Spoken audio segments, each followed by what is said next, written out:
Welcome to the Purple Political Breakdown. No matter what skill was granted, no matter what thing was learned, it is still boiled down to the simple point that the chattel slavery system that existed in this country has done irrevocable damage to black people in this country without a doubt. We can't throw the baby out with the bathwater. I think that's what the bill is trying to highlight, is that if we are going to teach history accurately, we have to acknowledge that slavery is evil. Slavery is not okay. It is absolutely evil. But the beautiful thing is evils can be redeemed. And I think that's what it's trying to point out. Because once you start kind of shedding the light or shrouding something in total darkness, the moment there's a little bit of light, that's enough to kind of grab a person's attention. And a few things can happen in cause of that. They could either think that the whole kind of framework that they were taught their entire life was a lie, and that there's a secret truth based off this little bit of light that they found. Or two, you start minimalizing it later down the line. And I think a perfect example is like Nick Fuentes. Are you enjoying today's podcast episode? I really hope you do. And I really hope you enjoy the fact that I have an amazing guest talking with me and having this great discussion. If you, as an individual, personally have your own podcast and maybe you want to have great guests on your podcast as well, I got a deal for you. In my description, there is a link to something called Podmatch. Make sure to join that link through my affiliate link so you can sign up to get matched up with other podcast hosts and podcast guests, so you make sure you are never missing an episode without a productive guest to have an amazing conversation with. Podmatch is similar to any other kind of matching site for the most part, and it's super easy. Just $6 a month, and you can have a guest for each and every podcast episode that is tailored to your specific topic. So again, join the link in my description and join Podmatch now. Do you want a great website like this? This is my podcast website where I direct the audience to come to, watch the content, listen to the content, read the blogs, and much, much more. If you want to have your own customizable podcast website, then join my affiliate link in my description to sign up for something called Podpage, and they can help you customize an easy podcast website for your personal podcast. Sign up to get a discount now. Again, use the link in my description to join Podpage now. Welcome back, ladies and gentlemen. This is episode number 35 of the Purple Political Breakdown. I'm your host, Riddell Lewis, and we are back at it again with my co-hosts. Both of them are here today with Jonathan and Paul. How y'all doing today? Doing well. Wonderful. Excellent. So we're about to dive into some excellent conversational topics. I would say this is more of a conversation piece, but we're going to kind of focus in terms of the main topic regarding the issue that people are bringing up constantly with the slavery and the benefits of slavery and that whole controversy with DeSantis and the potential or the Florida curriculum that they're saying that is going on currently. And we'll talk about that and go into the bigger conversation in terms of not necessarily slavery, but the kind of impact of slavery and history on society. Is that good, considering how much people are still concerned about slavery? Is it bad? We'll talk about the nuances regarding that, of course. So with that said, I'm going to start off with the review. I haven't read one in a while, and this one's from Mandy CCCCC. They said, appreciate this show's take on current events. If you're interested in challenging your POV, this is a good place to start. I very much agree. We do a lot of great things over here. And, with that said, we're going to dive right into what you need to know. Current events going on. And if I seem a little bit, de-energized, I'm doing an all-fruit diet, and it's just not it, bro. We need meat in our system. That's what humans are made for. I don't believe in vegans. Amen. Sorry. We ain't vegans out here. I'm not a vegan. I guarantee Jonathan's not a vegan. I'll be surprised if Paul's a vegan either. So with that said, let's dive into what you need to know. We have a good chunk of them. First things first, Wesleyan University announced that it will no longer do legacy admissions. I know we've talked about it before when we were discussing affirmative action. This is kind of a step in that direction to kind of get rid of legacy admissions additionally. So a lot of universities are adopting this similar policy. Ukraine and Russia, there's a lot of kind of situations regarding them, considering there's a big grain circumstance and trade, and Russia's like, nah, I don't care about that kind of pact we had before. Screw you. We're not going to let you kind of distribute your grain. The House Oversight Committee regarding Biden and Hunter Biden went on, where there's a lot of interesting images and videos that was shown apparently in that meeting. Trump's classified document case is for May 2024 is the official trial date. 7 tech companies agreed to AI safeguards. As AI increases in popularity, there's going to be a lot of conversation in terms of how far we want to go regarding AI. Scientists observe cracked piece of metal that heals itself. So this is a potential step in, all the great stuff regarding metal. Supreme Court Ethics Recusal and Transparency Act. They are kind of thinking about trying to get that squared away. There's the conversation if it will get passed by the Senate, but this is obviously in due to the recent controversy regarding one of the Supreme Court justices and his connection to like a billionaire or a millionaire. So there's some ethical potential problems there. So this is what's going on regarding that. And the last one, the FEC announced a voluntary labeling program for smart home devices. So it's voluntary, but should we have the government, tamper with our smart home devices? Question mark. So what do y'all think about the what you need to know topics? I was going to bring up one more if you're fine with me doing Go it. for it. The Yes. DeSantis campaign is done. There is no way they're going to recover after the Twitter fiasco. It is over. Mm. For those of you who don't know, the DeSantis campaign accidentally retweeted a neo-Nazi meme on Oh, they Twitter. did? Really? Yeah, they did. It had a black sun in the back of it. The new like Atomwaffen signal that they got going on, and it is causing a lot of political strife here in the state of Florida. And furthermore, for Mm. my friends in the GOP, it is described as quote from my friend. I wrote it down. This is the worst thing that's ever happened. I need to get out of this party as soon as possible, or else I won't get a job again. End quote. Oh my I goodness. I think that's a touch traumatic, but Yeah, I think so too. But it definitely is a little bit of a nightmare for the campaign. Yeah, yeah, well, Jonathan, there who's your his campaign has been struggling for a long time, pretty oh much yeah. since before that started, which is unfortunate. Well, he has a Who's your personality favorite problem. who's your favorite candidate between DeSantis and Trump right now? Between DeSantis and Trump, or just in general?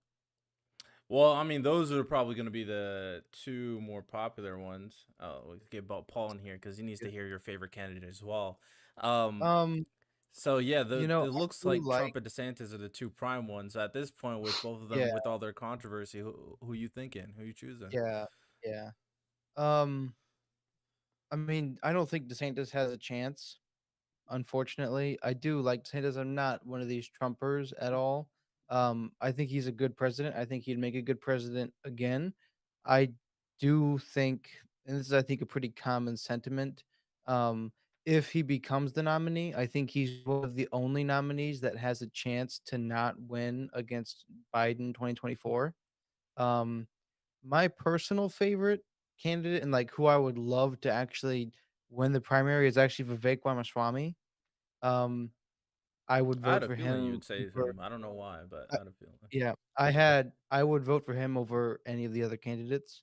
And that's just like I've listened to some of his stuff. I want to listen to more, read more, but it seems like his policy, he's clearly the most articulate, even more so than DeSantis. Um, and DeSantis, I guess, doesn't seem very likable. I guess, for some reason. I don't know why that is. I think it's because he doesn't do a lot of public appearances, and everybody knows who Donald Trump is because he's been in the public eye for literally his whole life. I think DeSantis would do a huge service to himself if he would do more like one-on-one, like come on people's podcasts, which is what Vivek Ramaswamy does basically every day. He's on somebody's podcast or other, or making some public, and like nobody's heard of DeSantis except for the unfortunate events when he, I guess, retweets neo Nazis. So yeah. Yeah, yeah, I'm not surprised in terms of that, but it's very interesting because I was on someone did like they wanted me on for like a 30-minute show real quick, and I hopped on and he asked me about the four prime candidates, or basically the leading candidates as we know, like RFK, DeSantis, Trump, and Biden. It's looking to me that Biden's about to get reelected. I'm Oh yeah, just baby. saying. Oh yeah. Well, I don't know if he does. I don't know if he is. I mean, it seems as if the Democrat, and Paul, I don't know if you can correct me on this. It seems though as if the Democratic Party is slowly turning away from him, but they just haven't yet introduced a new candidate to fill in his place because obviously the far left does not like RFK. Oh, So for like sure. as far as I know, RFK does have some steam behind him. But that being said, the analytics I've seen is that it's a lot of Republicans who voted for Joseph Biden in the last election. And although those people do sometimes carry the election for us, they don't carry it enough. And I think that Joseph R. Biden will be the president of the United States in 2024. How do you feel Uh, about that, Paul? I feel absolutely great. I am riding with Biden 100%. He Yeah. is my vanguard. Yeah, Hey man, if I'm being honest It's not too, even like a if I lie. I love but him. like compared to the other three, I would rather go ride with Biden too. Not gonna You would lie. vote for Biden over Donald Trump? Oh, for sure, Yeah, for easily. Why? sure.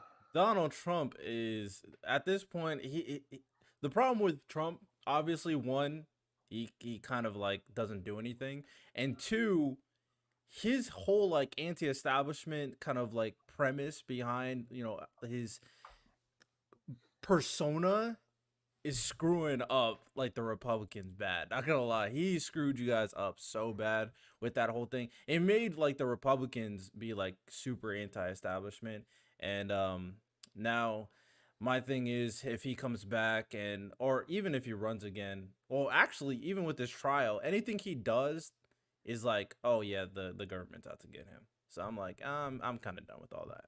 So I let's could get see him out of that here. to some extent. I don't know why, and I'd have to look into it a little bit myself more, but he seemed to be a very effective president and actually like doing what he said he was going to do. I would completely disagree. I think that he failed the Republican agenda that he set forward multiple times, both due to ineptitude within his own party. For example, the entire issue that happened with John McCain, which is one of the most significant ones, as well as his inability to secure the border like he said he would, which was curbed by the Democratic Party. Like, furthermore, if we want to really get into it, I feel as if he also started a sectarian divide within that of the Republican Party that actively will harm any sort of legislation, even in a supermajority. And it actually gives us more ability to have bipartisan legislation and make minor concessions to those Republican legislators that are against him, like that of Cheney's daughter. I forget her name, but it really worked out for us. I mean, I think it's I'll be the first one to say I think that it was great that he was president because it's given our party just so much power and it allowed us to fully restructure and gave us a really concerted view on how we need to be a pragmatic party and not an ideological one.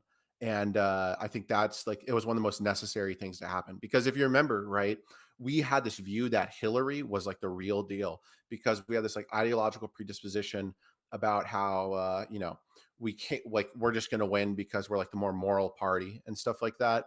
And I think that when we finally just threw that out the window, it gave us so much power and it really allowed us to start winning these elections. Similar to that with the dropping of Roe v. Wade, which was a consequence, of course, of the Trump presidency. It's been the greatest thing that happened to the Democratic Party, right? Roe v. Wade's death is awesome for the Democrats because it allows us to have more participating local elections as well as state elections now. So our power is Good just point. growing at such an exponential rate, and it's great for us. Yeah, I don't know what's going on with your party, Jonathan.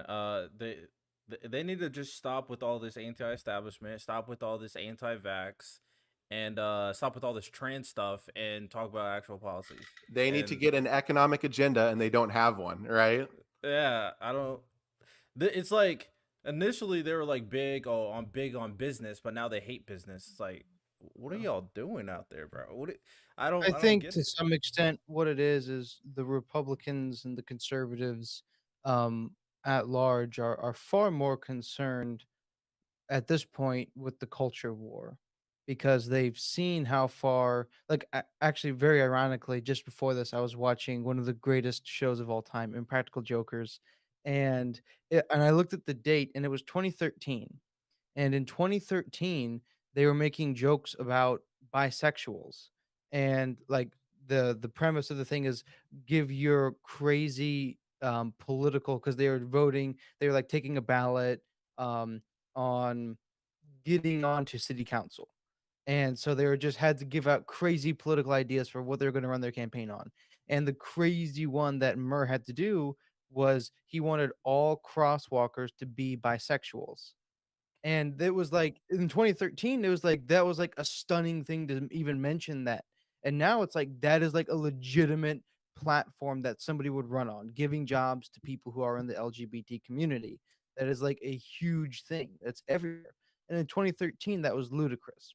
And I think Republicans are seeing that, and I think conservatives more broadly are seeing things like that and going instead on, you know what, I'm going to run on issues that are about the culture, and they see the cultural decay that has happened, and that's what the conservative party is concerned with. I think economics will come out of it.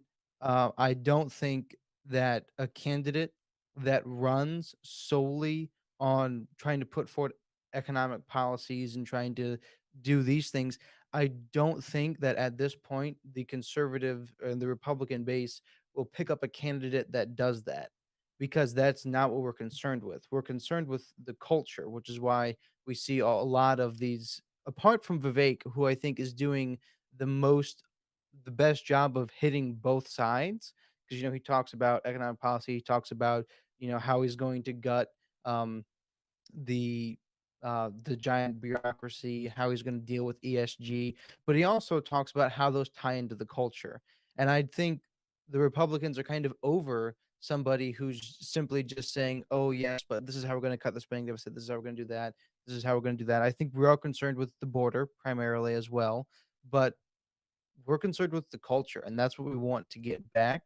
And I think that's why all the candidates. And so I disagree that we should, that especially the Republicans, to just stop talking about the culture, because that's what conservatives want to be talking about right now. Yeah, but like I think the thing that needs to be said, Jonathan, is that the average American puts their pockets before their perspective, right? The reality is that the growing wealth inequality in this country, the fact that our middle class is actively dying, the fact that it's extremely hard for Americans to purchase homes and start families is something Mhm, that flies so hard mhm. in the face of the conservative agenda. And I really do Yeah. think that this culture war doesn't really swing anything for them. Well, I would have said that. I would have agreed, lest we forget all of the teachers, all of the parents that are upset about the sort of things that are being taught in school now, and they're the ones that are pushing this forward. They're the ones who are raising a stink about it and showing up to school boards and complaining and doing all it is actually the parents that are more, because the one thing that parents are concerned more about their pocketbooks is their children. And they feel as if their children have been targeted and they're going to go for that first. Well, sure, but there will become a day in which, like, this is the thing I think a lot of Americans are recognizing, right? Although there is this cultural push for the stuff to be out of the schooling system, they're going to recognize that their children won't even be able to have a home in the later days, and that's the reason why they're embracing democratic policies to empower them to actually have the ability to sustain a family or start one. Right, the Democratic Party is already starting to look into child tax credits. It's becoming a main itinerary item in the state of Florida's Democratic Party.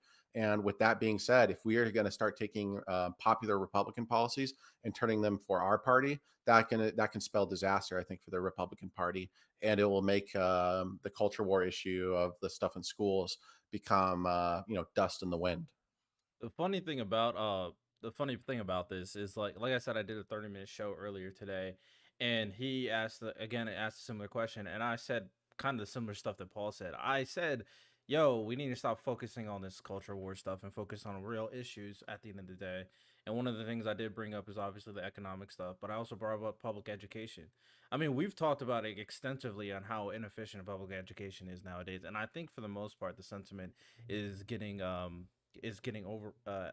I think overall or across the country, people are kind of seeing the same type of idea of the inefficiency of public education, especially at these like poor communities, right? So there are definitely things that America could definitely focus on, and the culture war stuff, I feel you, but at the end of the day, if we're being completely honest, a lot of this trans stuff is like minority issues. So they're really not issues that are truly going to change the current people. There are things that we need to talk about individually on how like social media and the trans stuff and how that's kind of working out, but you're not going to create a federal policy in regards to that. And I don't agree with the federal government trying to make a policy in centering, or we've already talked about it before, in centering this type of stuff. So um, we'll see how everything kind of pushes out. And I also think that the Democrats, from what I've seen, Paul's a perfect example. I think they're starting to understand that we need to disassociate ourselves with the crazy lefties. We just need 100%. to. Yeah. And that's another big part, because the more you do that, a lot of the people in the middle are going to co-sign, hey, yeah, let's stop with Well, all that crazy progressive talk. and the party purge is happening, right? Like that's like the biggest thing. Nancy Pelosi did a great job. I'm pretty sure she actually threatened AOC with unelection and the coming reelection for her, and said that, hey, look, we will invest all of our money into your district to make sure you're not in anymore. And that's good, right? We cannot have these people in our party whatsoever, because all they do is they give the Republican Party more ammo to use against us and cause disillusion amongst middle class voters. Yeah. Hey, but hey, Jonathan, once we create a powerful third party, you can join us. You know what I'm saying? Yeah, get away Yeah, I from the don't know. Republicans. Yeah. Well, like I told you guys before, I'm not. I don't identify myself as a Republican. That's currently the party that represents my beliefs because I'm Yeah. conservative. And that's one of the this is one of the things that I think the last thing that I'll say about the whole culture war thing is we have a country, and it is served by an economy. We're not an economy served by a country. And so it's all well and good if we have a good economy. And I think under Trump, we had a pretty good economy. Obviously, COVID destroyed it. And, Joe Biden has, to some extent, helped resuscitate that. But I know you all, and I know I myself am paying far more for everything than I was under Trump. And so however you want to spin that, however you want to take that, that's fine. But at the end of the day, I don't I don't personally care a whole lot about political, um, exact like economic policies and things like that. I care more about a couple of key issues. One of them, just the candidate in general, what they believe is a good and just society is one of the most important things. But at the end of the day, they can have good economic policies, they can have good this, they can have good that, but if the culture itself is decaying, it's not going to matter how good the economic policy is, because the culture simply just won't stand for it. You know, Joseph Stalin, all of these people, they could have come up with great economic policies, but the culture that they existed in, the culture that had been created in their country, wouldn't have stood for it no matter what. Eventually, because the culture itself was crumbling. One of the things, Anthony Esolen is a classicist, and he studied the Roman history and has a great book, The Politically Incorrect Guide to the West. And in that book, he talks about Roman spirit at the time of the collapse. And obviously, there was bad economic policy that was taking place at the time of the Romans. And I hate to be the person that just always compares the US to Rome, because we're different, but we are also similar in some ways. And one of the things he said is, at the time that the economics was collapsing in Rome, the Roman spirit itself was collapsing. And so there, at some point, there was a point of no return when just the patriotism of the nation, there was no will for it to exist anymore. And it wouldn't have mattered how much of an economic revitalization happened then. The spirit was broken. And I think conservatives are seeing that the spirit of America is broken. And at some point, it's not going to matter how great of an economic policy you have if there's no will to live. Well, I think I would have to like completely disagree, right? The number one thing within our party is that the Democratic Party is becoming a more nationalist party through and through, right? We are becoming the more patriotic party that exists. And furthermore, I would actually like allege that the GOP is becoming somewhat of an anti-American party, right? Something that I've noticed is that there's this high level of disillusionment within Republicans in which they consistently talk about collapse, failure, and they talk about how like they won't serve this country in time of war. They won't do things for this country because of the current political establishment. Maybe it is true amongst your line of the aisle that this is happening, but I can tell you with the purge of the leftists that's happening here, we are an American loving party that's going to push itself through. I mean, like I'm talking like literally like bull moose party level of confidence in the country. Yeah, and you know what? I can totally see that, but Well, I also Jonathan, would before we dive into this, I think this is a perfect opportunity to lead into the next segment because instead of the original topic, we'll dive into this part. We'll dive into this a little bit. So, this is a new segment that I'm going to introduce on the show. Obviously, we have social subtopic, which is a great topic. But I feel like when we have the opportunity, obviously, when we have Paul and Jonathan who leans right, Paul leans left, this could be a good opportunity to show people that they can have a civil debate about a particular topic without, trying to kill each other at the end of the day. I think this is well, if he important to was in front of me, I'm just kidding. I'm just kidding. well, you don't know. I don't know. You don't know how tall Paul is, right? He could be like 7'3". You I'm never know. 6'5". Oh, Oh, hey. really? I got no chance. I'm like a solid 5'6". Oh no. Oh, so with that said, we're gonna have this topic called bipartisan at work. Basically, how this is going to work. As for the topic, I'll start with the topic so you can think of it over a little bit. So, my we can kind of dive into the little bit about the kind of culture war and the government and their role in all this. And I guess the question I will ask for both of you guys to kind of think it over is it the job of the federal government in the first place to establish culture, or is it the people? So you guys can think that over. And basically how we're going to do this is it's not going to be too long, but I will have everything timed. And we're going to start off with a kind of minute opening statement. You make your initial remarks regarding the topic, of course. I'll time it. Once a minute is up, I'll say time. And after that, we'll have the rebuttal round. So kind of reverse order. And the people, they will have a 3 minutes to rebuttal said thing that said is the opening or dive into their topic a little bit more. Time, obviously, for both persons. And then we'll have 2 minute closing. So overall, couple minutes, but this will be a interesting opportunity for them. And anytime they feel like, hey, Riddell, you better get in the fire. You can't just run away from the smoke. Hey, I'm here. I'm here. But all right, let's start this off. Who wants to go first? Go ahead, Paul. Thank you.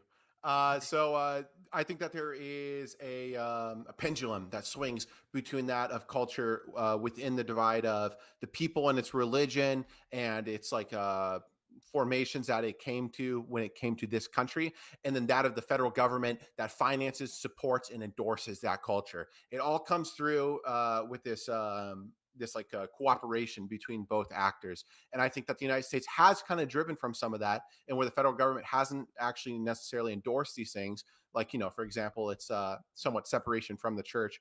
But I do say that I think that we're going back into that now, right? We have a Catholic president that is someone that's started to talk more and more about his Catholicism. Granted, he's been shunned away because of his views about on homosexuals and the like. But that being said, we are making the concerted effort to get out there and get it done. So I think because of that, it just kind of boils down to that pendulum that swings. Thank you. All right, excellent. 3 seconds to spare. Jonathan, rebuttal. Let me know when you're ready. Am I rebuttaling or am I making my statement about? Oh, your opening statement. Sorry. Yep. Okay. Okay. So I think that the job of the government is not to create culture. I believe very firmly that it is a people that makes the culture. So when people come together and they form a community, that community has certain values. Otherwise, that community, if it has dissenting opinions and dissenting beliefs, the community falls apart. I think what we're seeing right now is a falling apart of the community broadly that is the United States of America, because the government is attempting to force a certain culture that they believe in, that they want. Whether or not that we created that government is one issue. I think it's kind of separate at this juncture of the argument. But right now, there is a dissenting opinion about what the culture of America should be. The government is attempting to put one culture, and the people want a different culture. That's it. All right, excellent, excellent. And people who are listening, obviously people who are watching, I mean, you cut this out and make this a segment. Uh, you guys pick the winner. So, with that said, rebuttal. So this will be like I said, this will be 3 minutes. So Jonathan, you can go first and just let me know when you're ready. I think, I'm ready. Okay. Um, I think Paul actually did make a pretty good point. The once the government, or once the rather the community has created a culture, once there is a culture that is steadfast, the government's job is to um make sure that that can be put forward. So I actually, this is a terrible debate, because to some extent I do agree with Paul. I do agree that once the people have created a society, once they've created a culture, the government's job is to make sure that that stays. It's to make sure that that lasts. That's why we have police. Police enforce the laws that society wants. The government, their job is to ensure that citizens have life, liberty, and the pursuit of happiness. I think what the disagreement that Paul and I would have there, and where I would push back against Paul, is um, Joe Biden is not a Catholic by every measure of Catholicism. He's not hitting those marks. He's committing many slights against the Catholic faith, and I think that can be pushed out to the broader sense of the government. The government at large right now is not properly identifying what Americans want. They are identifying only what their particular party wants, and only what a very small portion of that party wants. Paul would agree. They are catering towards the radical left. They are hanging the militant pride flag in the center podium of America. We just said ourselves that that is a minority issue that we should not be addressing. We should not be dealing with regularly, because they're small. We should treat them like they are the minority, because there's such a small portion of America. We should say, yes, that's wrong. You shouldn't do those sorts of things. All right, let's move on now. Because it is ludicrous. It's ridiculous that a man can be trapped in a woman's body and vice versa. But the very government that Paul just said is trying to be more reaffirming of the culture that we as Americans want is actually not. It's simply pushing these very extreme views, these very extreme opinions that the majority of Americans do not want and they don't believe, and they're trying to get away from. This is why there is a concerted culture war effort in the Conservative Party, because we're trying to get at the underlying issue, the very way in which a government is perceiving the way that reality is. We're trying to get an underlying vision that is true. It is true, and then we're going to build policies off of that underlying vision, but you can't do any of it if you don't have an underlying vision. All right, Paul, rebuttal. So I'm going to open up with a speech from Mustafa Kemal Ataturk, the first president and founder of the Turkish Republic, to consolidate my view. This is a part from the 10th anniversary of the proclamation of the Turkish Republic. I would like to point out with special emphasis that one of the historical characteristics of the Turkish nation, which is socially composed of worthy people, is to appreciate the fine arts and to advance them as well. Therefore, it is our national ideal to support and develop the worthy and noble character of the Turkish nation, her industrious quality, her intelligence, her dedication to science, her love for fine arts, and her feeling of national unity, always and with every available means and measure. This aim, which is one suited to the Turkish nation, will make her successful in fulfilling the obligation to cultivate real peace in the entire world. This is the foundation by which I have always lived and believed with the role of the government. This government is something that carries its torch of culture and advances it throughout the ages of history and the rest of the world. Our country has managed to export our culture throughout every single country on this planet. As to the religiosity of Joseph R. Biden, the thing I will say is this: he is catering to a population that has a death of religiosity within it. He is pushing these things in virtue of the fact that the mainline American population and its Christian origins are dying off, right? That's the reason why we see the pride flag everywhere, because it's no longer a preliminary concern of the church. And that's not something that is a piece because of the Republican or because of the Democratic Party. It's something that's come with the exasperation of wealth in this country, that after World War II. It's something that made people feel as if they don't need God in their lives anymore, unfortunately. And this is something that has become very, very real, right? The Democratic Party reflects that will of the people and the people alone. And because of that, that's the reason why we see these things happen. We serve the people, we are the army of the people, and we further are the party of the people. And because of that, that's the reason why we've taken the direction in which we have, right? Although some of these things might fly in the view of my face, I take that economic policy, I take that goodwill of the people to be my preliminary concern before all else. And that's the reason why our party has made the decision to do what we have done. All right, excellent, excellent. Okay, with that said, 2 minute closing statement. Go ahead. We'll start off with Paul. Go for it.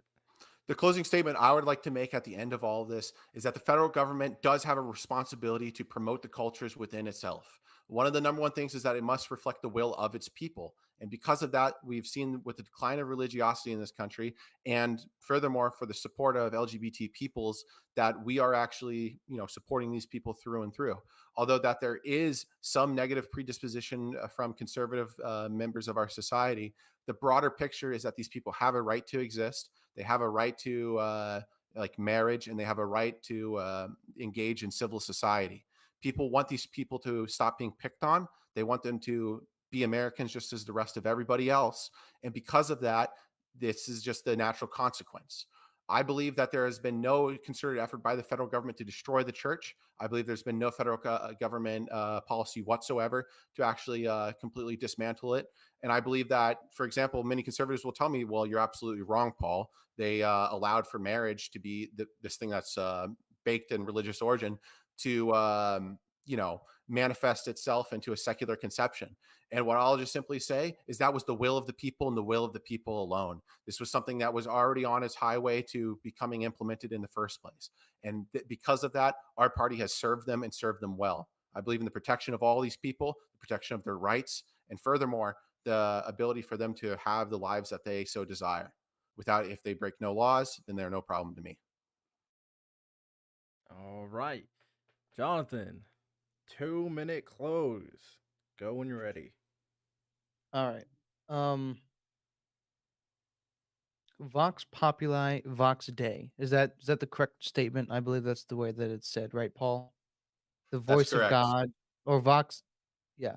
Is it the other way around? Vox dei, vox populi. Anyways, the meaning of that phrase is the voice of the people is the voice of God, right? Infamously tweeted out by Mr. Elon Musk when he took over Twitter and decided that he would become not the CEO. But there's a very interesting criticism that I will give, and that is simply that is very wrong. The voice of the people is not the voice of God. The voice of God is the voice of God. Um, and what God tells us over and over again in the Bible is to dwell on truth and beauty. There's a verse in Philippians, I believe it's Philippians 4:8. Finally, brethren, whatever is good, whatever is true, whatever is beautiful, dwell on those things, and we can compile that into a culture. We should. I really liked. I would really love it, Paul, if you would send me that speech because I really enjoyed what he said. And John Adams made a very similar point. He said, "I study war and politics that my son might study writing and painting and poetry." It goes to show something. It goes to show that Saint Paul in the Bible was absolutely right when he said the things that we should concern ourselves with, primarily the best goods, the best things that we can dwell on to create a flourishing society, is truth and beauty.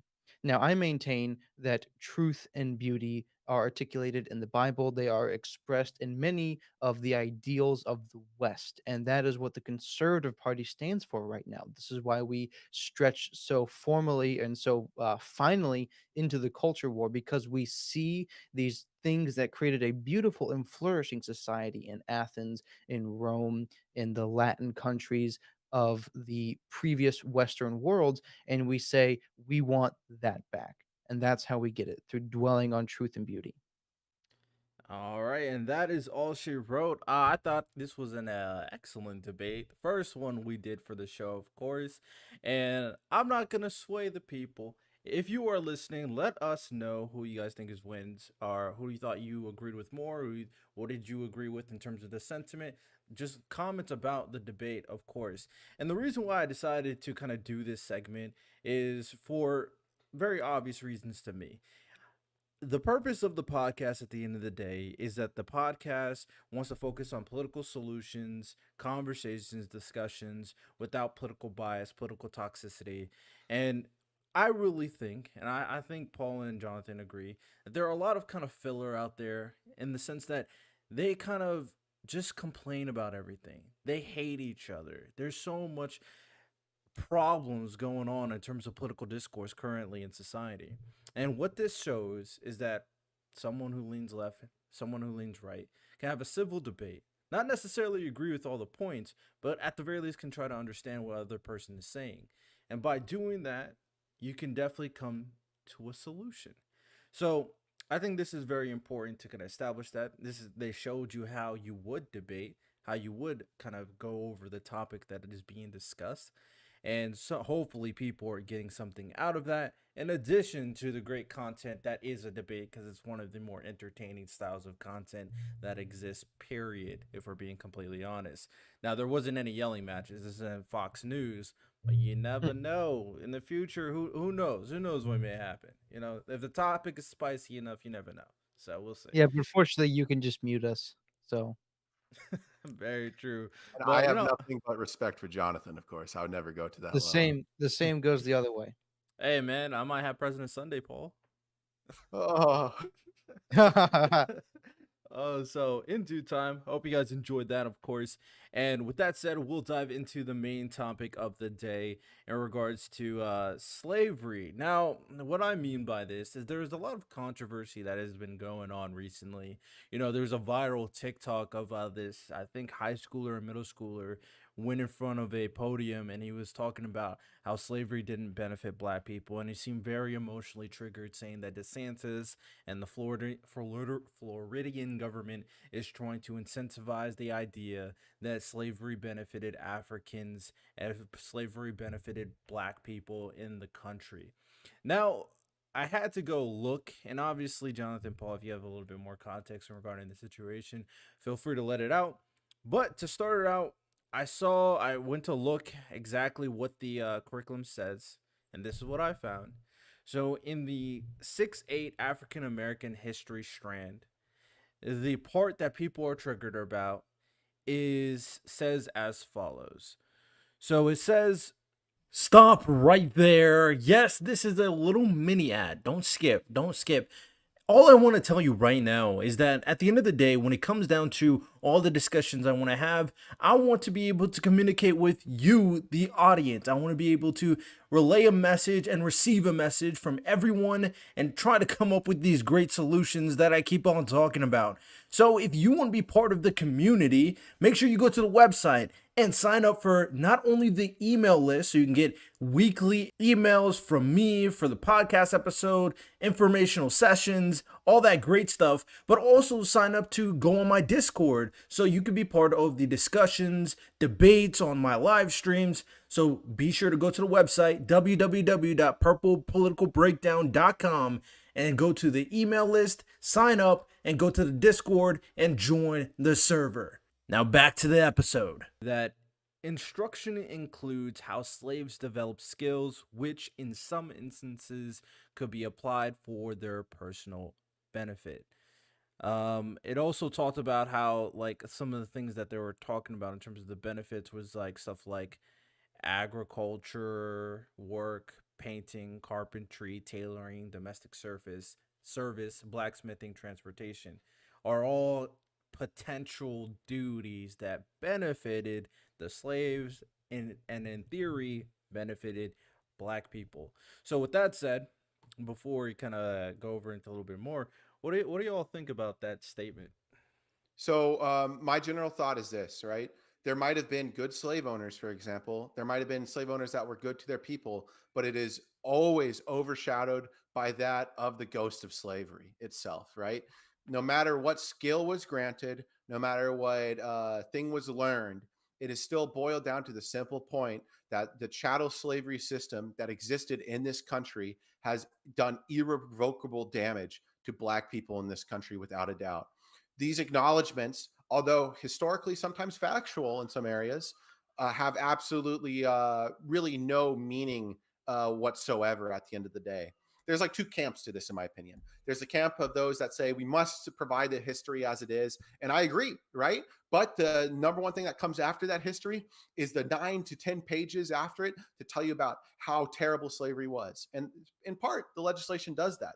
The problem is that in DeSantis's personal remarks, he's made remarks that have said things that might seem quite the opposite. He's made remarks talking about how these are more potent than the literature says it in and of itself. And because of that, we, the Democrats, are always against it because that all it does is it's an attempt to somewhat rewrite history in one way or another by showing certain facts to just overshadow the rest of the absolute doom and torment that was the American chattel slavery system. So that's my feelings on it. What do you think, Jonathan? So I'm generally, I guess, excuse me, on the side of Paul. Um, you know, good ends don't justify immoral means, right? And I think there would have been a lot better ways to teach um African Americans how to do those sort of things. That said, um I want to think of a way of tactfully putting it that I don't seem like I'm some pro-slavery, but like obviously I'm not pro-slavery. I do think that there is a problem on all sides. This is just a general human problem, um, and we can discuss reasons for why that is. But just as human beings, we generally decide that we're going to toss the baby out with the bathwater, and so there is something that happens like slavery, uh, and you know, far and away, there's negatives, but there were the positives as well. You know, a lot of slaves decided to, well, I wouldn't say a lot of slaves. Some slaves decided to stay with their masters after they were freed, and that was their personal choice. That's probably the minority, because even though I believe the statistic is correct, but I could be wrong. Um, Most slave owners, um, like individual slave owners, were treated their slaves very well because it was, and this is something Thomas Sowell points out, because it was a very expensive thing to invest money in, and so most slave owners owned only one slave. Not that that's a good thing, right? Not that I'm justifying that. And I would assume that those slave owners are the ones that actually taught well. They were very proper and they treated them humanely. However, most slaves were owned by the big plantations, right? Simply by numbers, the plantations where they were treated like absolute, like not even humans. Obviously, those it was all bad, but we have this perception that all slaves were treated like the slave plantation owners, when that actually wasn't the case.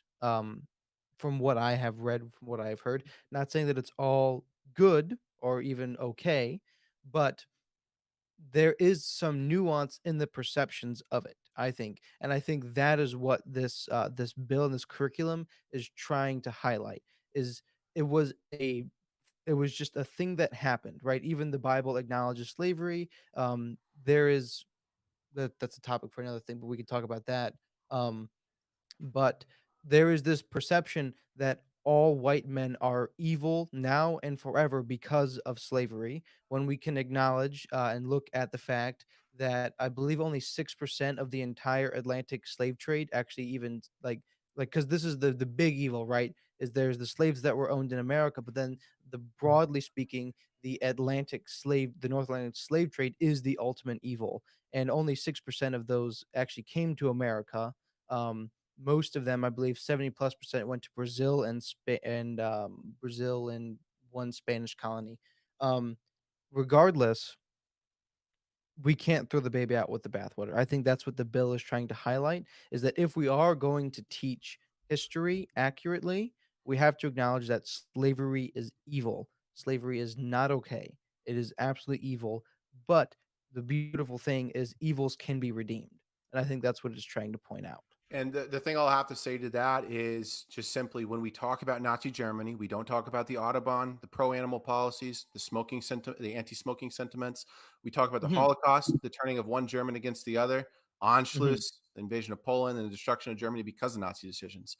I think these things that might have came through slavery are things that should be left up to individual research and research alone, right? This is not something that should be taught to our children, right? Our children should know the number one most important thing of slavery, and that is its decrepit evilness and how our country has advanced past it, right? I think that's it, plain and simple. We don't have to cover everything when we talk about history. It's hard enough to do in a curriculum. Your parents are teachers. My mom was a teacher as well, right? And this is something that I'm sure everyone can agree on. We want to cover, like, with through all education systems and K through 12, the bare, like, the basics of what was going on, and then of course putting our national perception on Mhm. it, right? And because of that, I believe that this is just is a bad decision, right? I don't think that it's good. I think that this is something that scholars should be able to do, or like maybe a high schooler can look up himself. I But if it's think in the book, it's bad. I think one of the problems with this um is because of the push that of the white guilt push, all white people are evil, and so things that normally would never have to have been said have to be said now. I think this is one of the marks of DeSantis and what's going on in Florida and other states is because things have been like I think you mentioned up in the little debate, the pendulum swing. Hmm. Because of the pendulum one way in the whole CRT, all of the race stuff, all of the I am now an evil white nationalist simply because I'm a Christian and white, like, which is not true. There's all this hyper racial tensions that have been happening. The pendulum is swinging back and forth. Now, the weird thing is, and I think this is something that never gets mentioned quite enough, is the weird thing is because America is so big, our population is so massive, everything is so expansive. In one part of the country, the pendulum can be swinging one way, and the other part, the pendulum can be swinging the other way. And I think that's one of the things that is constantly providing so much clash. That's because there's hundreds of thousands of pendulums swinging one way and the hundreds of thousands of other ones swinging the other way. And so they're constantly clashing. And I think actually this is one of the reasons why, Paul, you and I can be saying kind of the same thing, but in the opposite way. And you're where you're at, your Democratic Party is moving one way, but where I'm at, my Democratic Party is moving the opposite way. And same thing for the conservatives, same thing for their things. So we can have perceptions about what the party, quote unquote, is doing, but they can be doing opposite things because America is just simply so huge and so vast. And none of it, and all the different local ideals can be so different and so varied at any point in time, even though it's still nominally Republican and or Democrat. And I think we're seeing this happen play out with this particular thing. In one way, the pendulum is swinging this way. In another way, in another area, it's swinging the opposite way. But regardless, the pendulum is always swinging back and forth. And so when we have an extreme pendulum swing, we get an extreme response to it that normally wouldn't need to be voiced. Well, sure, So but like, I, really, I do oh, go want to ahead. say something. Yeah. So there's two ways to kind of think about this conversation, and I think it's important to break these two things down. Now, there's the aspect that we're going to go over a little bit later is, and Paul did say that he probably would prefer that this type of stuff would be purely done or purely taught to like scholars, obviously people in college. But there is a conversation to, whether or not information like this should be taught to like high schoolers. Now, I have a feeling that this is probably a high school curriculum, but we'll have that conversation a little bit later. Now, my thing at the end of the day when it comes down to this scenario specifically is that we understand the purpose of history. Like we understand why it's important in terms of it kind of sets a not only gives you knowledge of the past and people love knowledge, but it kind of gives you a framework of potentially preventing future disaster. And when you have situations where you kind of shed everything in a very, very dark light, where it's pure evil and nothing about it is bad or nothing about it is good, but the potential concern that could happen is when you find out that there are actual good things that happen, whether you want to believe it or not. And Paul and Jonathan kind of elicited it. And the reason why this is problematic is because you can start convincing people to think a certain way once they kind of open their eyes, so to speak. Because once you start kind of shedding the light or shrouding something in total darkness, the moment there's a little bit of light, that's enough to kind of grab a person's attention. And a few things can happen in cause of that. They could either think that the whole kind of framework that they were taught their entire life was a lie, and that there's a secret truth based off this little bit of light that they found, or two, you start minimalizing it later down the line. And I think a perfect example is like Nick Fuentes, we've talked about. So the thing about him that is going on now because of the red pill community is we before kind of like this push of like social media and all that stuff in terms of the red pill community, we kind of understood that hey, if you're anti-Semitic, hey, if you're like a race realist, hey, if you kind of question the Holocaust not happening in terms of like thinking that only a couple 100,000 died instead of millions, you're probably a scumbag. But once you shed the light, and this is what happened with him, once you shed the light that everything about Nick Fuentes is bad, he's completely evil. But the problem with that is that he showed a little bit of light. Because when you meet him, he's a nice guy. When you meet him, he's kind of charismatic. He's kind of funny. That starts attracting people. That starts kind of indoctrinating them into this kind of other way of thinking from the status quo because you were told he's evil, but not in reality. So that is a big problem with these scenarios when it comes down to it. And slavery is a perfect I example. think Go ahead. so. I think what you said is spot on. I also think there's another component, and this is one of the dangers of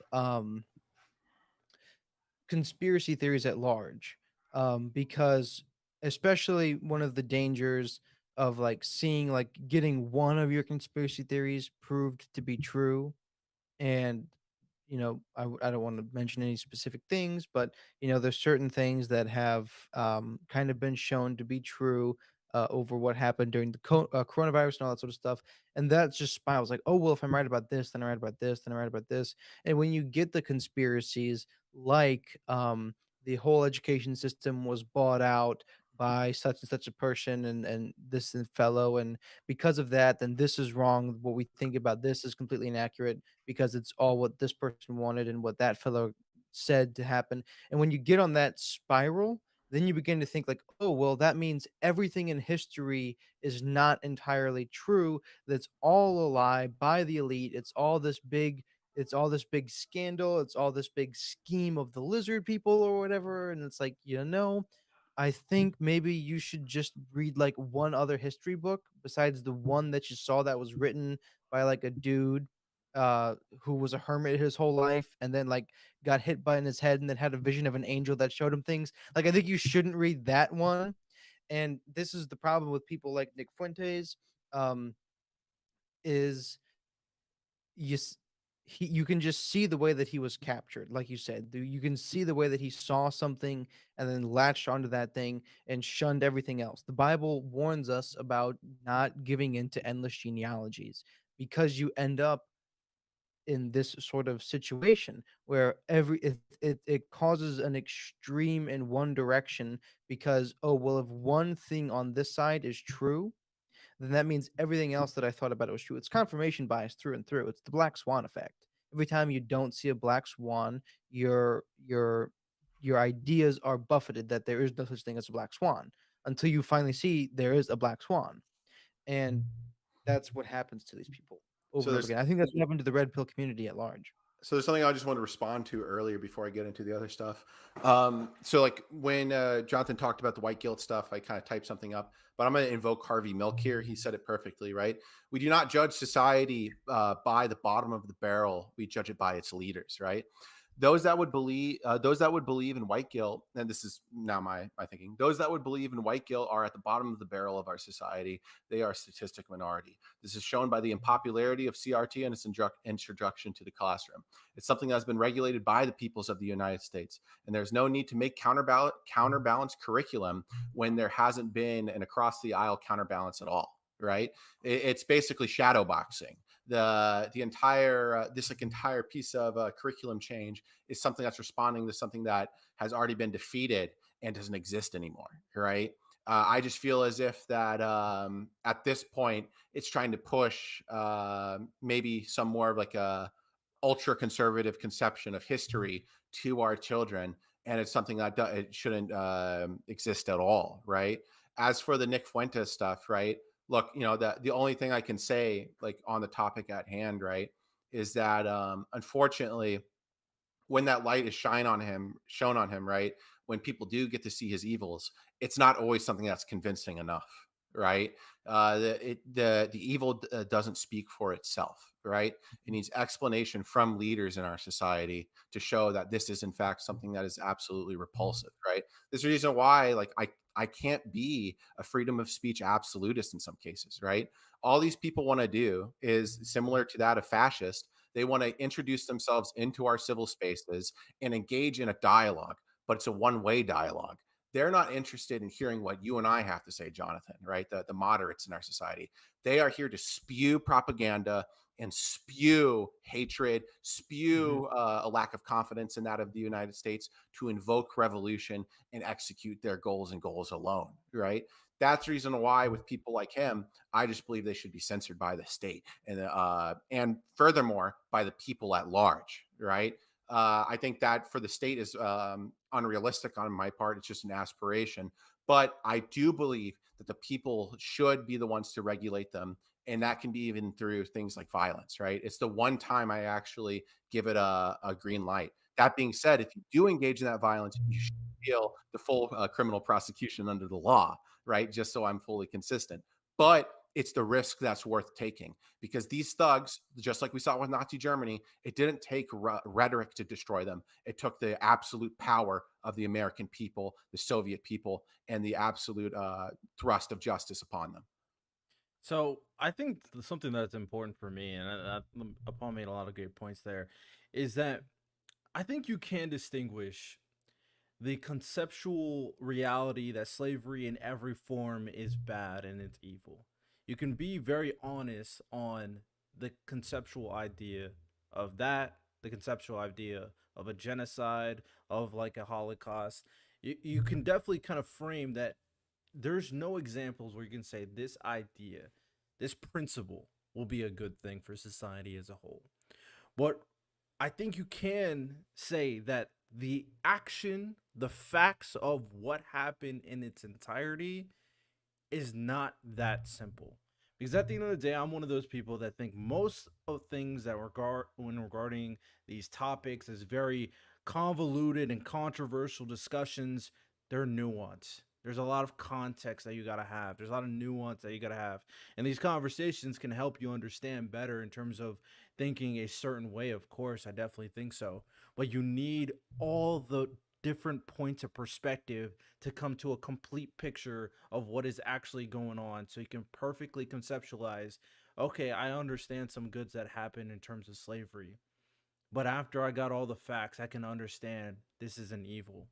And I also can understand that if people try to pitch me that these goods that this happened in slavery, these goods that this person is telling me, to kind of give an example for people who are listening, if someone try to come up to you says, "Hey man, work for me. I don't need to pay you. Don't worry about that. But what I can teach you is I can teach you painting. I can teach you agriculture. I'm gonna teach you that. You just listen to every single thing I say.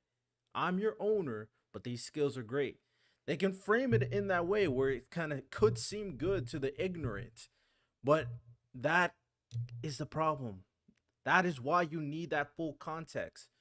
And once you have that full context, you can finally get a complete picture on why something like slavery is bad. And that is the importance of history, and also kind of leads me into what point do we want people to understand the full context? And I'm not really sure if a scholar, if you need to be a scholar to try to understand this context.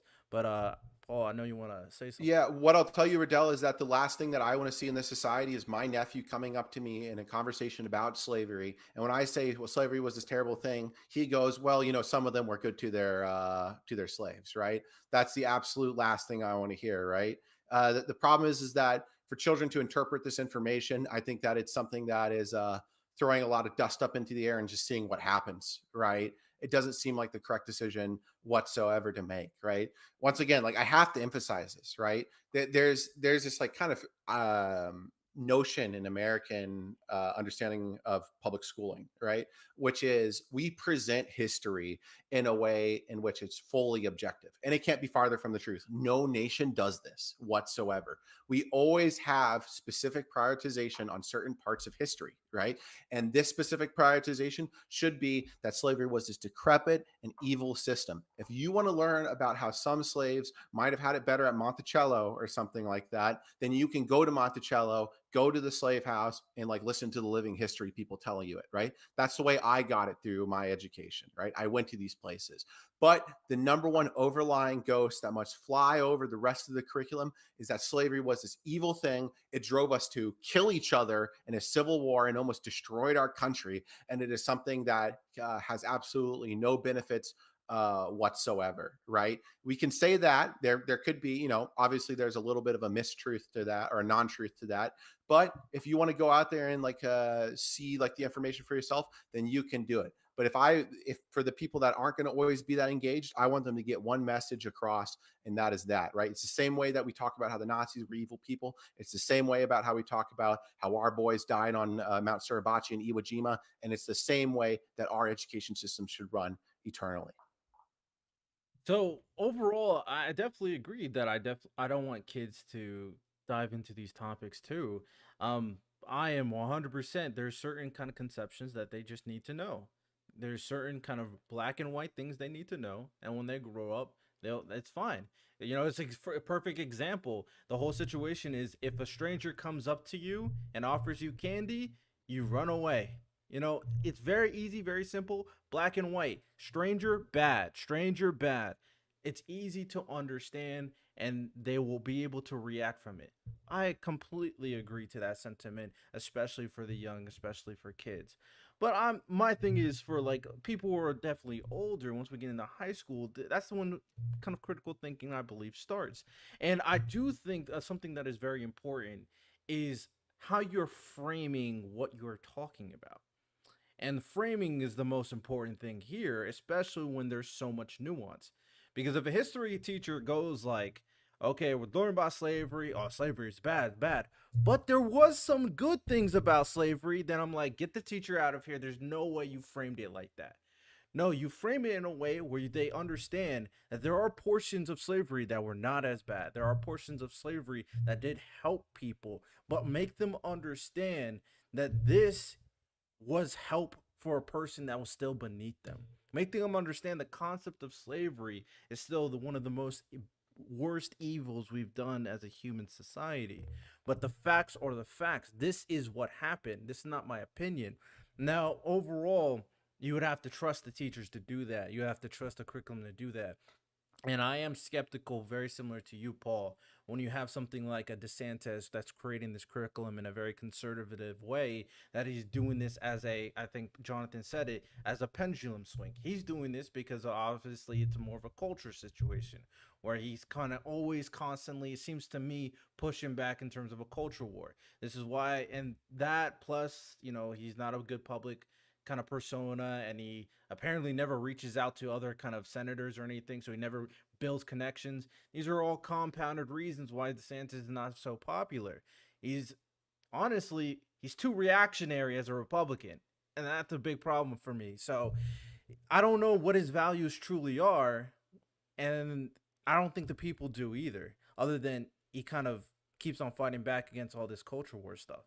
So there is concern for like DeSantis as the one that is kind of introducing this into the curriculum.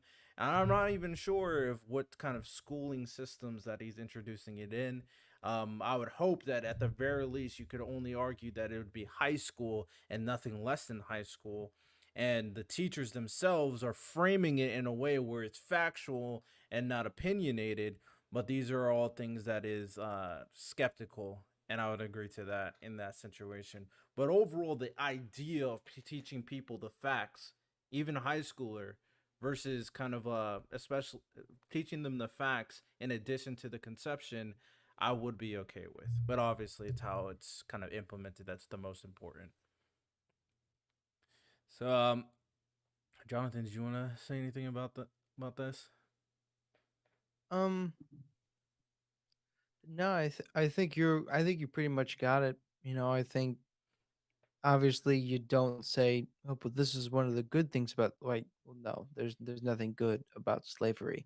I think the better way of phrasing it is, nah, even that's not a good way of doing it. But like you pointed out, like as a result of slavery, when they were freed, which was the just thing to do, it was the correct thing to do, they did come out with some, skills, marketable talents, and that they had gained from slavery. That doesn't justify slavery, but this is what actually happened. I think that is the important part. Fair enough. And I want to kind of switch gears a little bit because there's also a bigger conversation to be had in regards to slavery, and also in regards to I guess other stuff, but mostly slavery. So we'll stick to slavery here, and then kind of touch upon other things as they kind of connect tangentially. In terms of these conceptual things that we kind of unanimously agree that are extremely bad, and obviously we're in like the in terms of as a society we've moved so far ahead in terms of equality, in terms of like social issues regarding a lot of different things and with gay people, bisexual people. So we've come a long way as a society, as American society obviously, but people are still kind of obsessed to an extent with slavery. We hear things of people talking about slavery constantly, especially in comparison to a lot of other issues. And obviously, we've talked about in terms of the a lot of the trickle down effects in terms of what happened to Black people are things that definitely need to be discussed. But the big thing that you mentioned in terms of white guilt, the other side is the victim mentality. So do you guys believe that there's a way we can start moving from this victim mentality, moving from this white guilt? We understand what these conceptions are, we understand that they're extremely bad, but at some point, when do we move on from the past? What do y'all by think? by completely shaming people that actually do like believe in white guilt, and by absolutely politically destroying them and discrediting them and making them have absolutely no voice whatsoever, right? I am sick and tired of these people that come down on white laymen and they just bully them with this type of stuff. It's just absolutely abhorrent and disgusting and divisive, right? There's nothing that comes out of it. It is exerting personal thought and your personal feeling about how you feel onto other people. I don't care if you're sick in the head, right? It does not matter to me whatsoever. That's the only way through with this, right? There's no policy that can correct this. It comes down to the people to absolutely self regulate and self clean the tank, right? I cannot do it anymore. I've met so many of these people in college, and they are sick and disgusting people, and there's no place for them in our society whatsoever, right? And it comes down to us to just bully them out of the thought for the most part. Call me militant. That's like probably the most militant position I'm going to have. Yeah. I feel that. I feel that. What do you think, Not a Jonathan? fan of Robin DiAngelo, Paul? Sorry. You're not a fan of Robin DiAngelo? I have no idea who they are, but if Like, they are someone look that up like Robin look up Robin DiAngelo. She wrote the book White Fragility.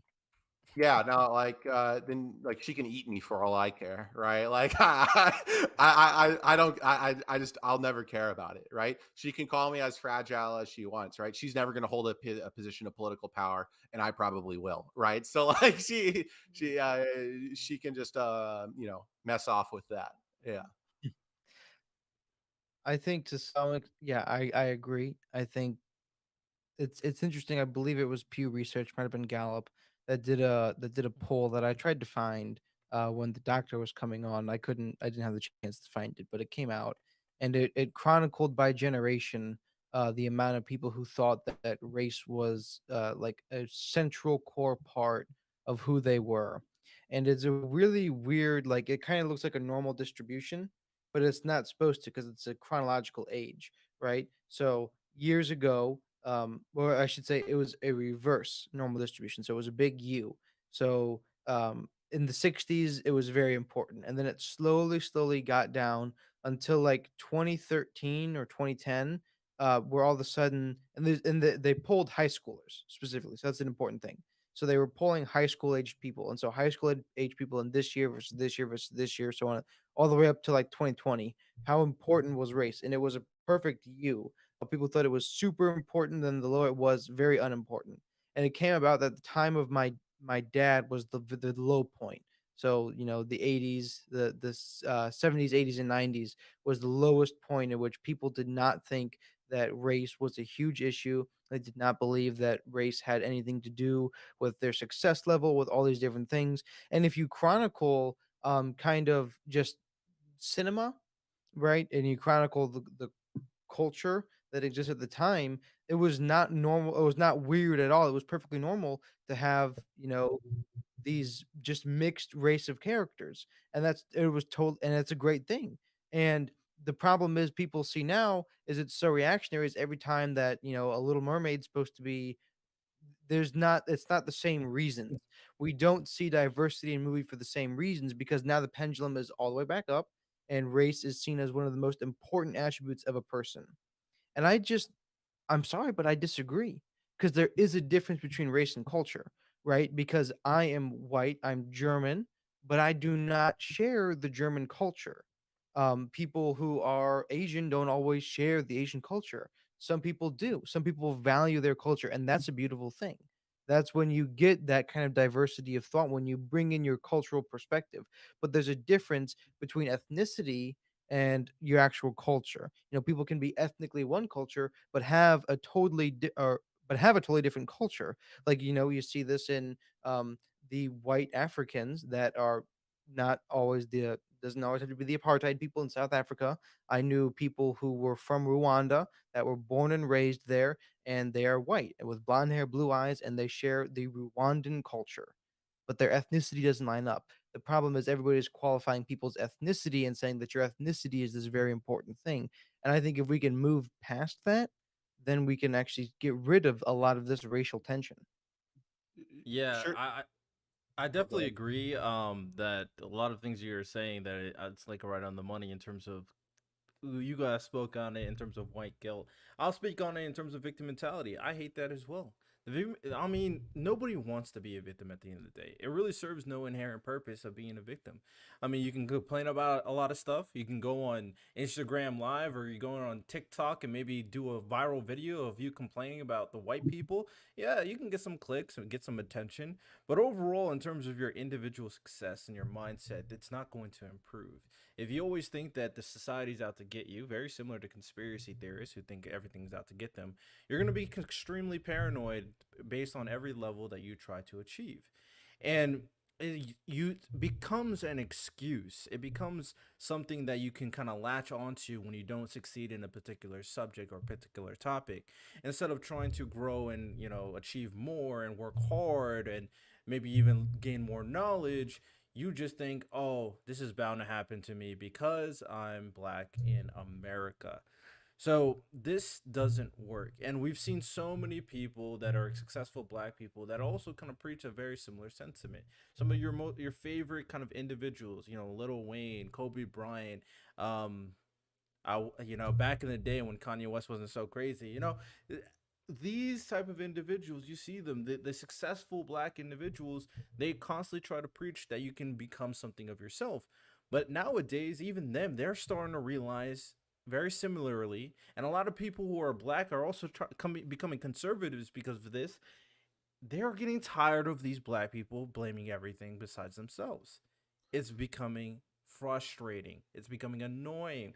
And I also think they should get shamed. Shame is a good thing. Shame is a good Um, thing. so like the thing I'll say on this is like a couple things, right? So first off, the reason why there's been such a like high fixation on race, I think, especially with that in like black circles, is because like after the civil rights movement, and then like after kind of like that of the 80s, there was kind of this almost renaissance in, what are we as a people, right, amongst black Americans. And I think that's the reason why we saw things like Black History Month come to fruition, right?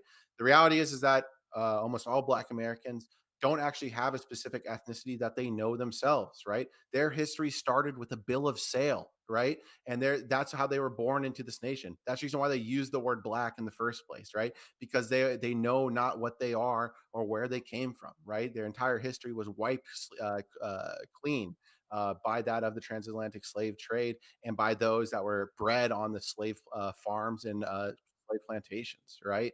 The thing I'll have to push back on is I think that there is a reason as like Black Americans do complain about the current issues in the United States because there still are leftover societal and government areas that still actively discriminate against them. Right?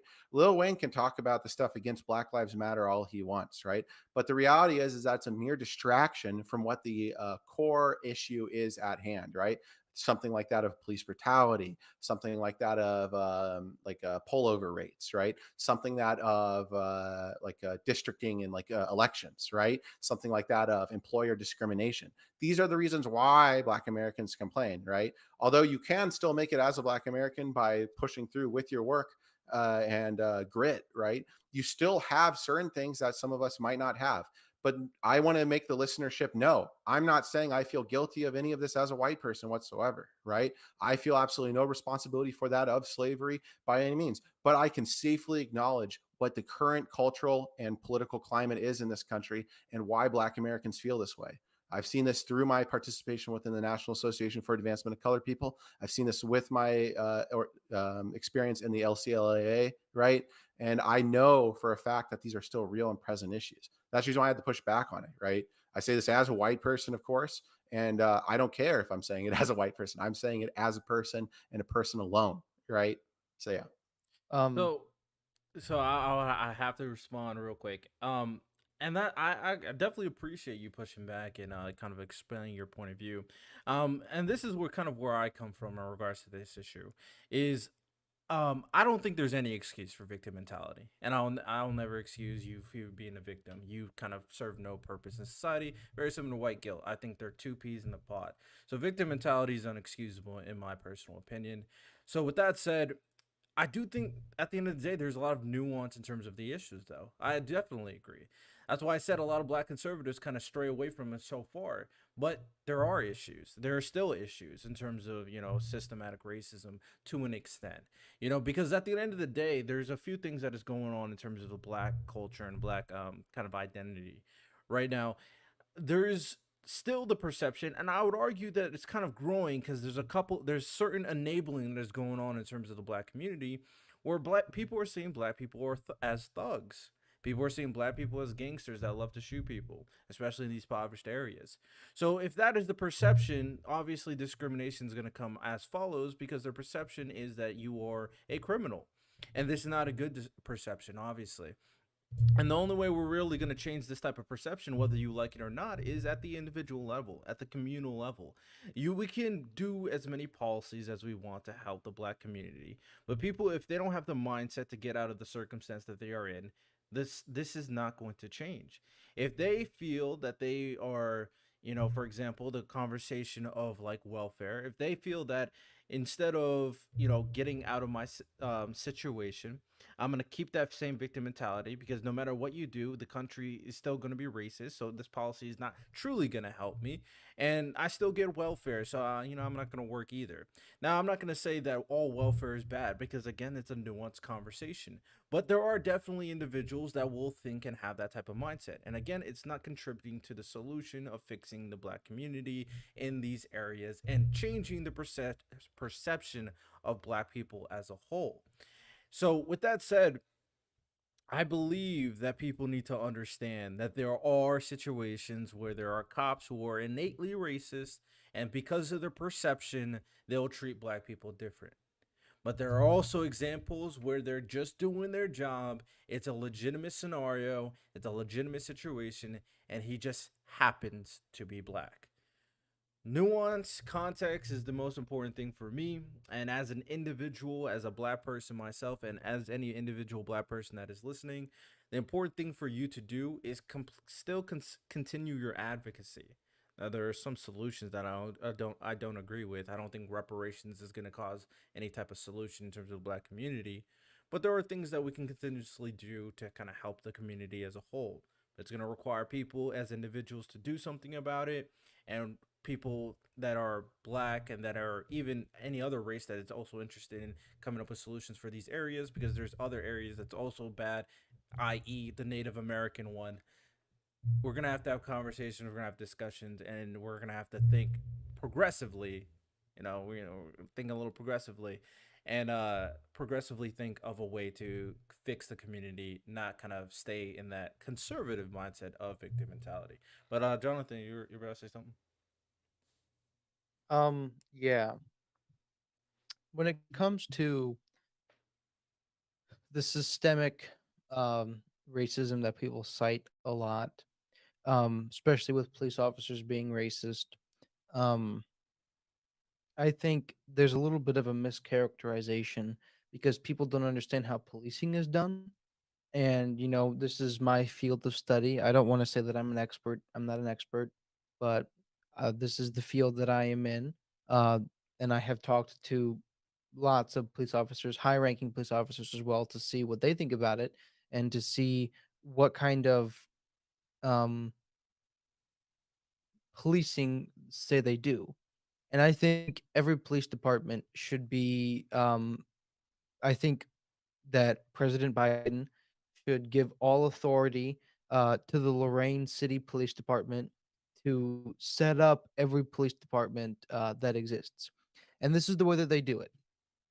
And this is by and large. So I'll start with this first. So by and large, policing is done using crime data, and which can almost always be found on the federal government's website, on the FBI's website, and it's called hotspot policing.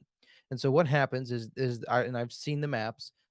They have a map of the city, and then there is like kind of like when you do the heat ray or the heat vision thing. So there's different colors, and like the more white it is or the more red it is, the hotter it is, and then it gets progressively more and more blue. So they do those over cities, and it's done through victim reports and UCR crime reporting data, and criminal complaints. And so they'll create a map, and it's called hotspot policing. So where there is more crime, they send more police officers. And you can think about it two ways. This is the better way, the one that where there are more people, there will be more crime. This is why more crime happens in the inner cities. And in the inner cities, there is more crime. And it just happens at this point that there are a lot more minorities inside of inner cities. That can be a discussion for another time. I'm specifically addressing the reports that the police are racist. There are some cops that are racist. That's just a fact. Just there are people who are legitimately racist, and they're horrible people. Um, I That's a foolish notion to take, that because of the color of your skin you're better or worse. That's foolishness, but it exists. However, I do not believe that the police system is systemically racist. Now, the way that Lorraine deals with these allegations and these issues is through civilian review boards based on the demographics of their area. So they take a board and they go to the communities and they create a board of people that represent that community. And every time there is an allegation against a police officer, they collect that board and they show them the footage and they walk them through with the officer and with the captain and say, this is what happened play by play. And sometimes the community says, you know what, I still think that that person was wrong. And then they take that into advisement and then they deal sufficient punishment for that crime and for that allegation. The other thing that they do is they go through and they do community policing, which is the best form of policing. It's when you're not just driving around in your cruiser, you're walking, you're knocking on doors, you're asking how are you, and you're also doing a police your police duties. And that actually happens to deter crime very well because you have police officers in view all the time, and that deters people from taking criminal action. The other thing that they try to do is based on the community, they try to have their police department representative of the community at large because people do inherently take to people who look like them. That's also just in the biology of humans is people are generally more comfortable with people that look like them. And so when it comes to policing, that's an important characteristic, especially when there's so many minorities that are told the police are out to get you because they're nasty white people. And that's obviously not true, but it is a concern and we have to be pragmatic with the way we deal it with the way that we deal with it. And I think Lorraine City is a beautiful example of that. So I think that although whilst the city of Lorraine is doing quite well in its policing measures, the reality is that the rest of us in this country still have fundamental issues with our police departments. Right? You can have hotspot tracking, and you can have ComStat, you can have intelligence-led policing like that of Pasco County. Right?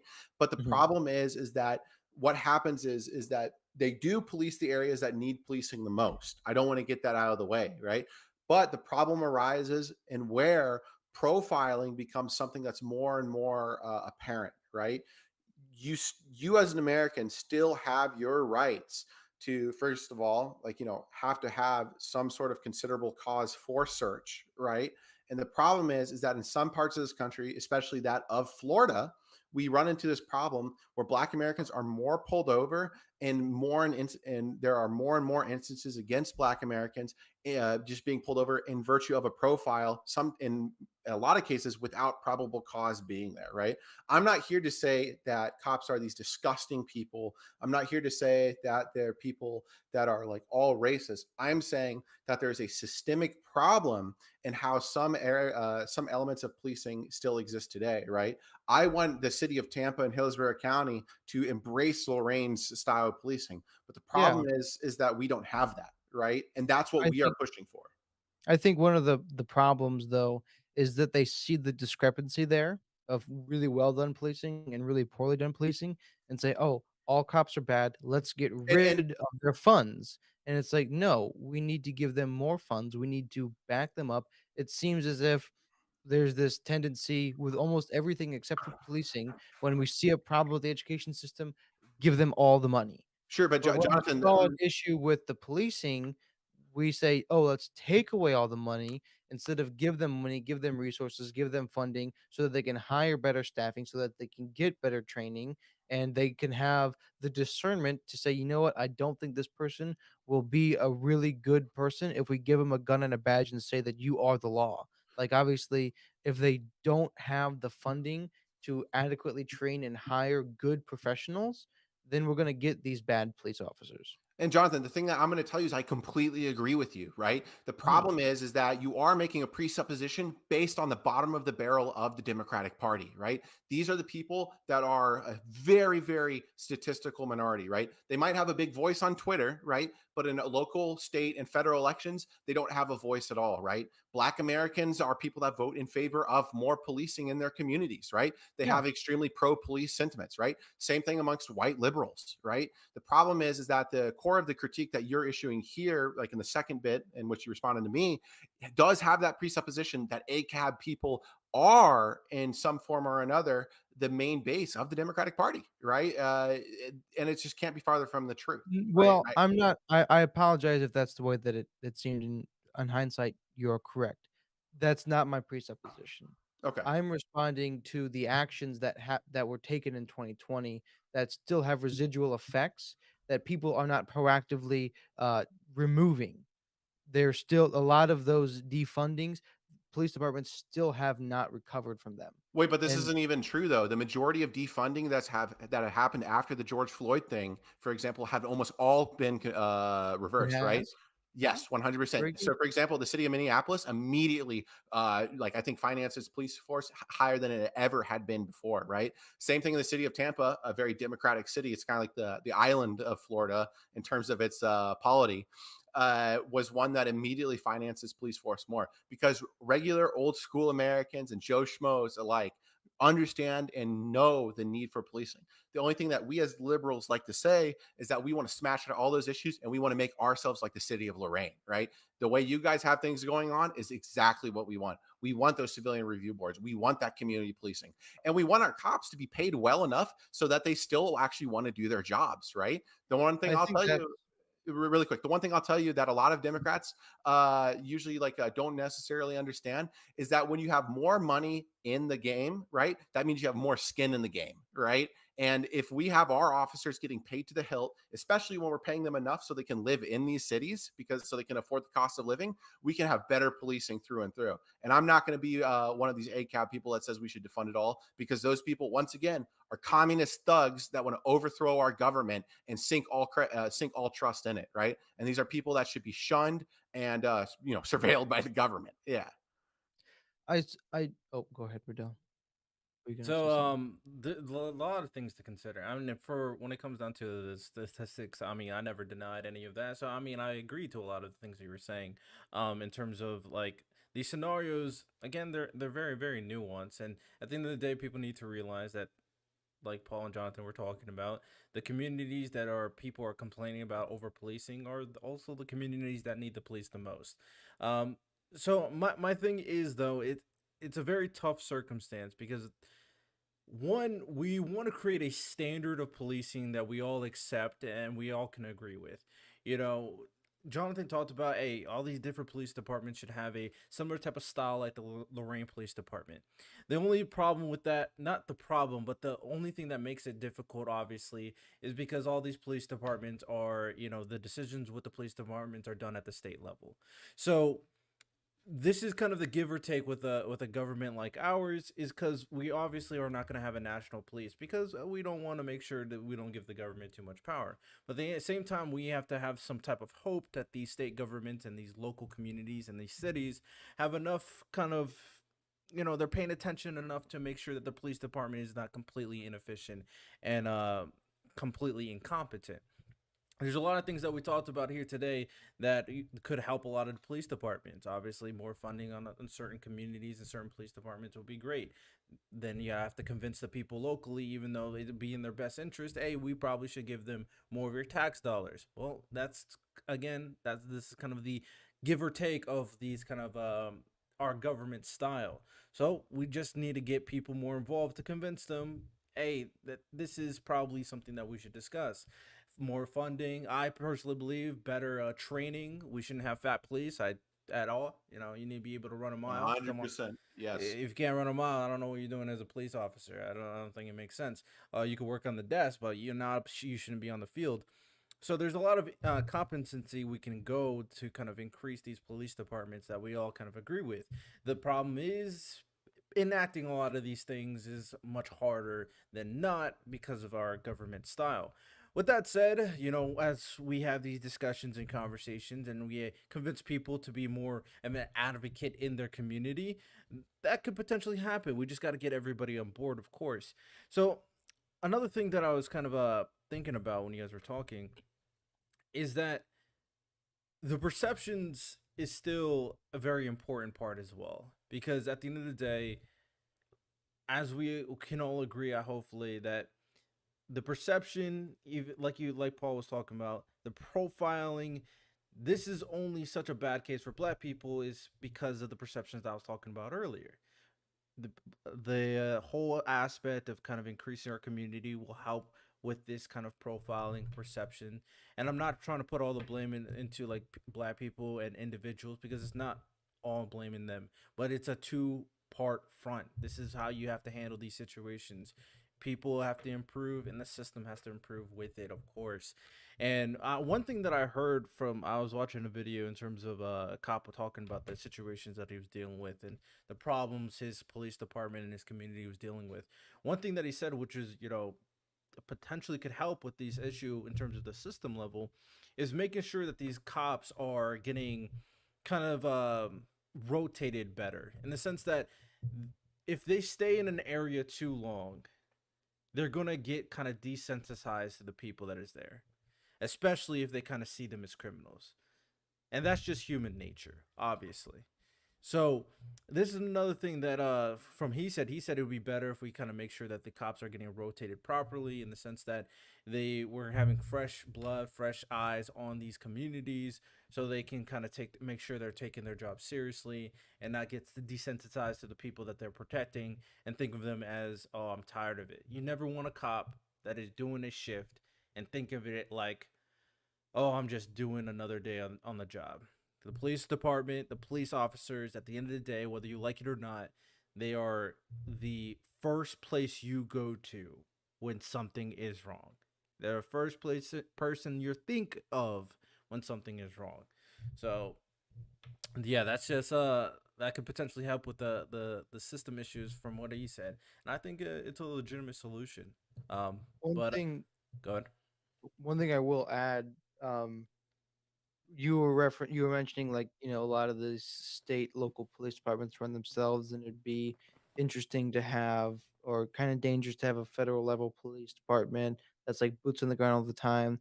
There is a policy that's called the consent decree. When when the government when the rather the police department has certain amount of complaints, certain amount of results that are obviously bad, like, case in point, Cincinnati, I believe to this day, is, or maybe just recently, regardless, for a number of years was under a consent decree, and that means the federal government essentially takes over the running of it to make sure that the complaints by the civilians are at an acceptable level, whatever that means. But there is some policy in place to ensure that at some level there is kind of uniformity. So I, Minneapolis, I believe, was consent decreed following 2020 right away, and I then would that's back. I would be curious in terms of like what extent they determine, okay, we should get involved. And also would be curious in terms of the lasting effect of the federal government getting involved and whether or not it changes anything versus does it revert back to norm. I would be curious about that as It's well. almost Yeah, exclusively civil rights violations that incur it. But there also are the cases and like just generalized ineptitude or incapability to handle a situation, right? So, like in Baltimore, one of the biggest problems they had, if you guys remember the riots that happened, they were consent decreed in virtue of the fact that they just couldn't contain it whatsoever. And they just needed routine National Guard support. And it's good that mhm. the federal government does it, right? I mean, I for think so, example, yeah. yeah, like we can all agree, like when Mississippi burning happened, for example, when those civil rights activists were killed, the federal government once like absolutely had to step in virtue of the fact that this police department was just backwards racist and was actively assisting the Klan in its assassinations of civil rights workers. Similar to that of the well, not similar, but in another case with Minneapolis, right? It was like two-sided, right? The first side was that the Minneapolis department couldn't actually handle the riots, right? I have a cousin that lived there and like watched everything go down, and they needed to immediately call up the National Guard, if you recall, to get it there. But then on the other side, there was a civil rights violation that had happened, and they needed to review it, right? The Minneapolis Police Department didn't really do a good enough job in terms of the speediness of the Derek Chauvin thing, right? Contrary to that, for example, the case in Memphis where that young man was killed by those police officers brutally beating him. They did Oh a god. very yeah, and they did Oh an wow, yeah, that was amazing job. terrible. They did an amazing job addressing it because if you recall, immediate firing, police union was fully on the side of it, and they didn't need to actually have the federal government come in and get involved whatsoever. That's the way you kind of do it. So yeah, I think I'm gonna agree with Jonathan on it. And furthermore, I'll agree with you, Riddell, on the rotation thing. Right? That's like a 100% a great idea. It's the same thing we see in combat environments, right? If you allow our Marines or our soldiers to get out there for too long, they become so desensitized that you have more inclement events likely to occur, right? It's just the nature of people, right? So yeah, like anything that promotes police welfare is something I'm in favor of always, right? I want our officers to be on the top of their game so they can serve our needs to the best of their ability, right? Yeah, exactly. So I think the overall this was a pretty great conversation. I guess the last thing I'm gonna bring up before we start wrapping things up is how do we feel about X? How do we feel about it? We got any opinions The new about X? Twitter, Yeah, the new Twitter. the new I Twitter. don't. I'm curious.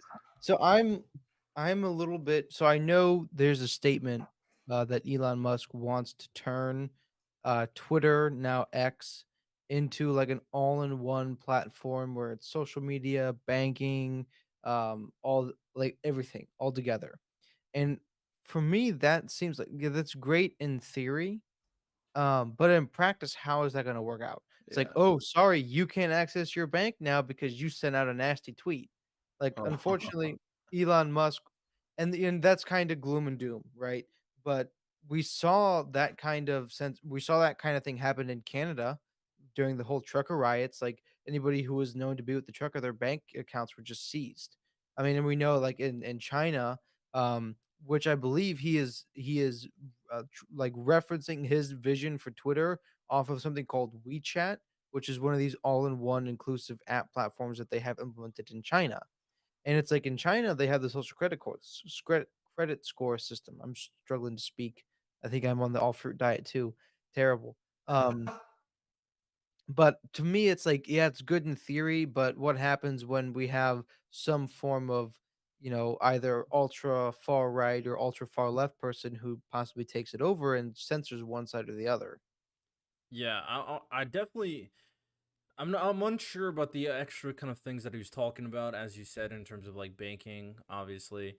But I mean, it could be a step into his initial promise and proposal of turning it into a true public square, in the sense that the people own the platform. And I guess one aspect of like owning the platform and kind of seeing it as a public square is like obviously the other extra parts of what a society would include, which obviously would be finances.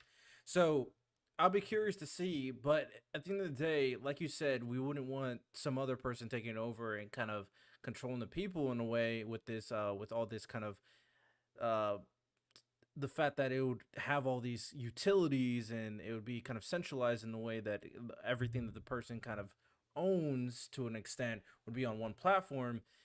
He would eventually have to, hopefully, make it to where the people own the platform. That's the only way this would work. Sounds a little skeptical on Paul's part. I think this is like a doomsday thing. Like I think that the platform's going to fall apart. That's like my forecast.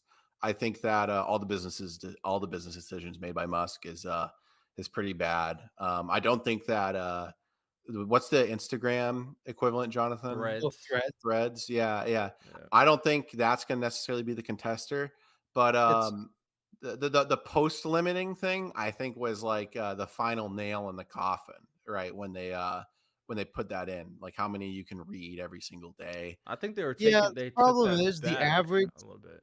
Well, I don't know, but the problem is, like, the average Twitter user spends, like, 3 minutes on Twitter, so that actually really won't have that big of an impact. I Yeah, it wasn't a big I impact for me. I didn't use Twitter that much. So, but I so like call me what's it called, like a pessimist here, right?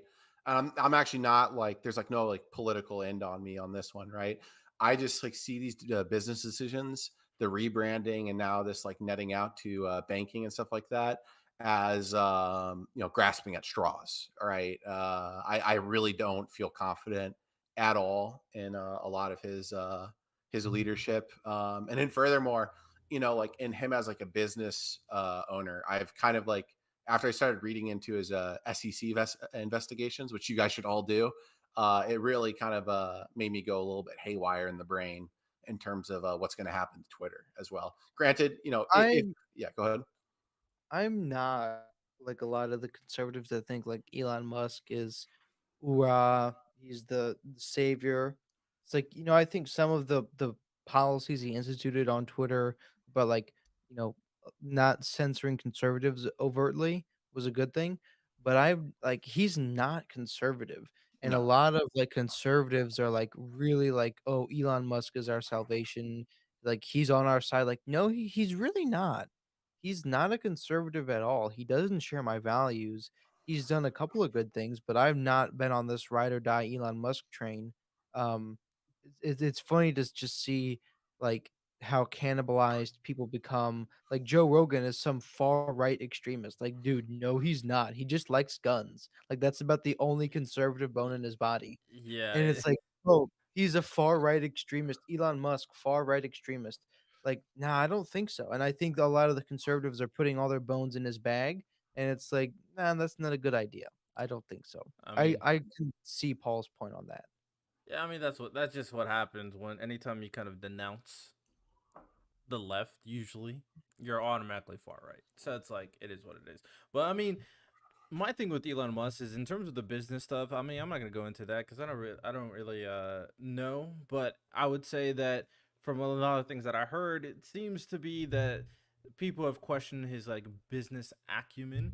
But one thing, obviously, we do know is I think this is we do know he's an innovator, and we Yeah. do know that he loves to kind of go through new ideas. I Mhm. don't know necessarily, and it could be. You know, there's two ways to think of it. He's trying all this to kind of build a business versus he's trying this because he has an idea and he's trying to implement that idea. So you never really know with Elon Musk. He's a kind of Yeah. an it's kind of an enigma. He kind of does what he wants, and it kind of helps. He's like filthy rich. So we're gonna have to see Yeah. what Well, he's happens. obviously made some good business decisions in the past. So Yeah, I mean, it did lead up to this point.